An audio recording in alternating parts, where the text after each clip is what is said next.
Meron na naman tayong pagkakasisirain na cellphone. Xiaomi Lite. So, papalitan natin ng battery. Ayaw yung unang magbubukas ito. Mabilis na kasi siya malubat. So, papalitan natin ang battery na paborito natin. Yung GSM. So, GSM sandwich. Nagsimula sa Poco Phone X3. GSM. Tapos Samsung E54 GSM din gamit. Tapos Samsung S23 Ultra GSM din. Tapos yung isang iPhone Pro Max kaso hindi mabuksan. Ngayon Xiaomi Lite. So, ito siya. Yan o. BP42.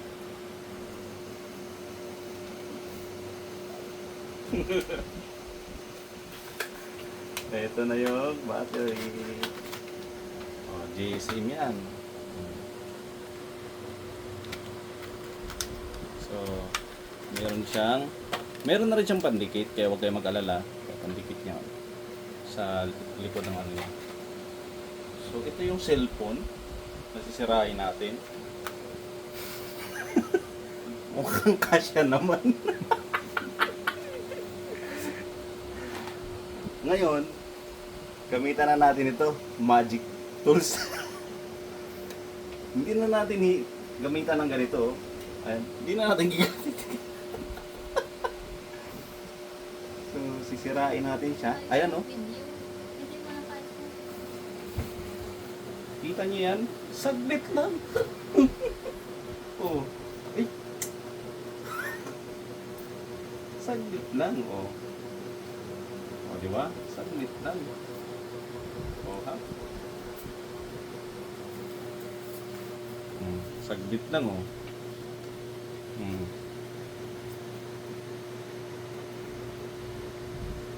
So, kinontrol lang natin yung pag ano, baka may maputol tayong ribbon.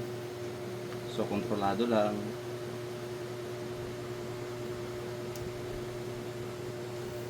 Ayan. Ayan na. The moment of truth. May nasira o wala? May nasira, dandahan tayo. So, ayan, sinisilip natin. Papalitan na natin siya. Ito na siya. Ito na siya.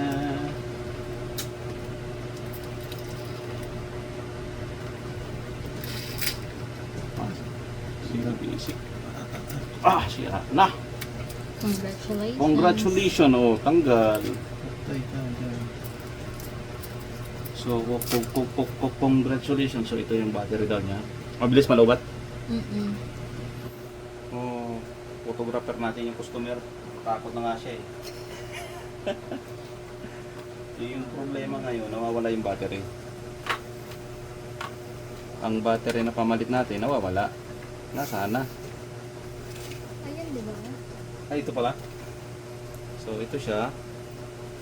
Tapos medyo makapit-kapit pa naman ang likod, pero lagyan na natin siya ng ano, yung sinasabi natin ang lagay sa likod. Ayan. Bali ginagawa ko dyan is ito siya.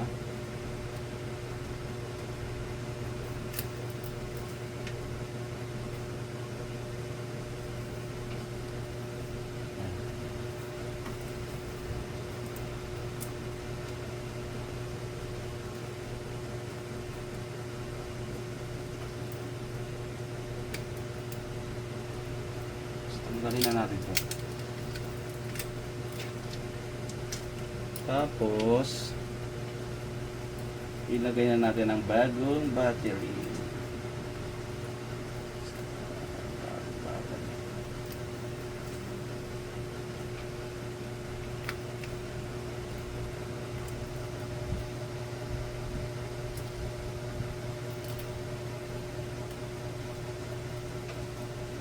Ano, swak. So hindi tayo nagkamali ng bili. At ito, kailangan lang natin ito tanggalin. Pak! Kasi kailangan natin i-adjust. Nandito kasi yung battery niya, oh, yung panel. Banda dito. So, medyo ingat lang sa pag-adjust. Medyo tutupiin lang natin ng konti yan. Ayan. So, nung na-adjust na natin, ngayon, saka natin hihilutin siya. Okay. Tapos kabit natin to.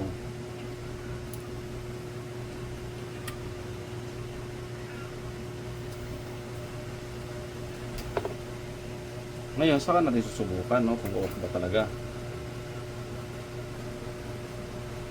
Charging. Charging siya. So, naka-MI turbo charge. So, yan yung indicator na fast charger yung ginagamit natin. And, supported siya sa fast charging.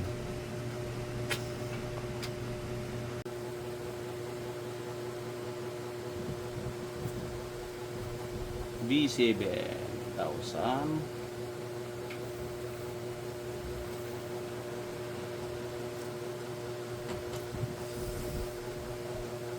Handa na.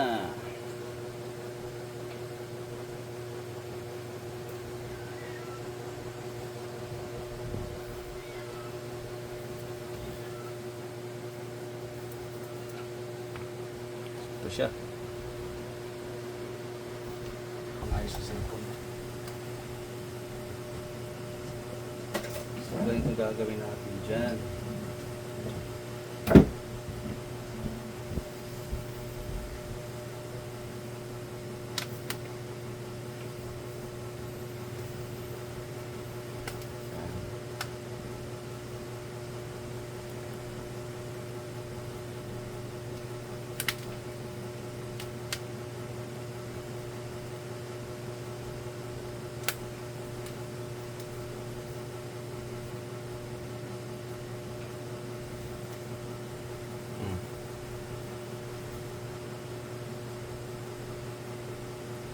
Ayos na.